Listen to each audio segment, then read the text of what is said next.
All right, so today let's talk a little bit about rhythm guitar. Some people were asking about, we call them advanced rhythm guitar techniques, or even just more advanced than boom chick, right? So I got a couple questions here people have asked about. One is how to walk from one chord to another. And here's something, I don't think it's about walking from one chord to another. I don't think it's about walking from G to C. Like, okay, is there something to walk from G to C? And then is there something to walk from D to C? Is there something to walk from A to C? Is there something to walk from F to C? I don't think it's that. I think it's just about where you're going, not where you're coming from. So I think when you're walking to C, you're coming up either a scale, maybe you're coming up chromatically, maybe you're coming down the scale, right?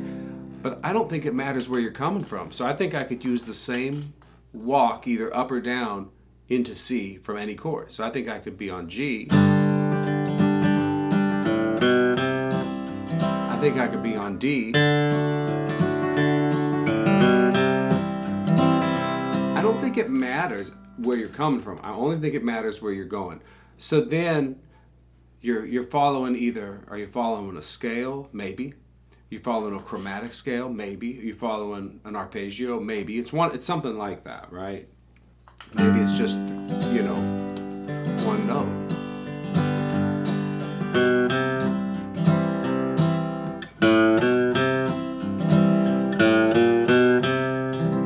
Okay? So anyway, that's the first thought is it doesn't matter where you're coming from, it matters only where you're going. Okay, another question here is how do you make the rhythm sound fuller? Okay?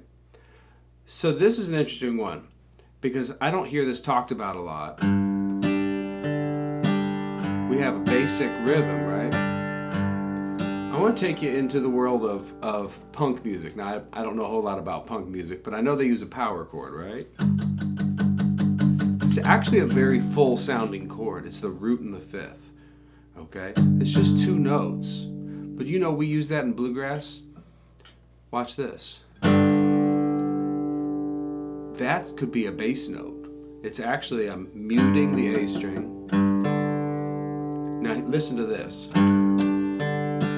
Okay, now I'm gonna let the pick go too far and get a big sounding bass.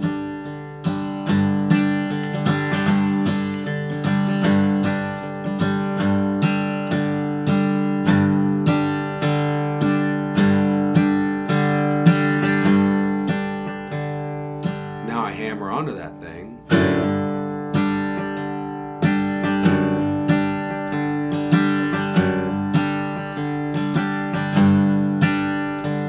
Same thing, maybe the C chord is.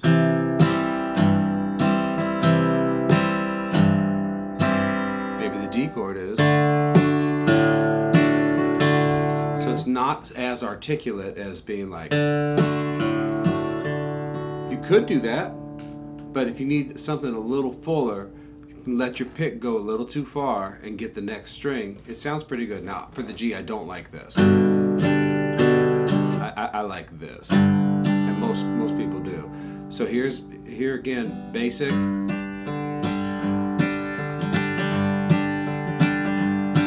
Maybe with that little extra note.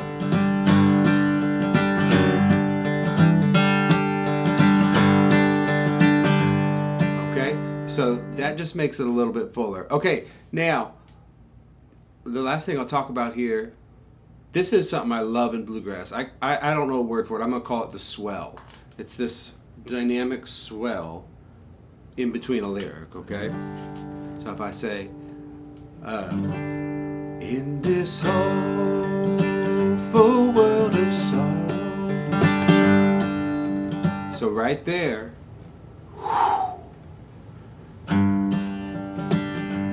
in this awful world of sorrow, on this wicked path of sin, it's a little extra in between the words. Not every time. Now, If I'm literally standing on a microphone, I might lean into the microphone a little bit.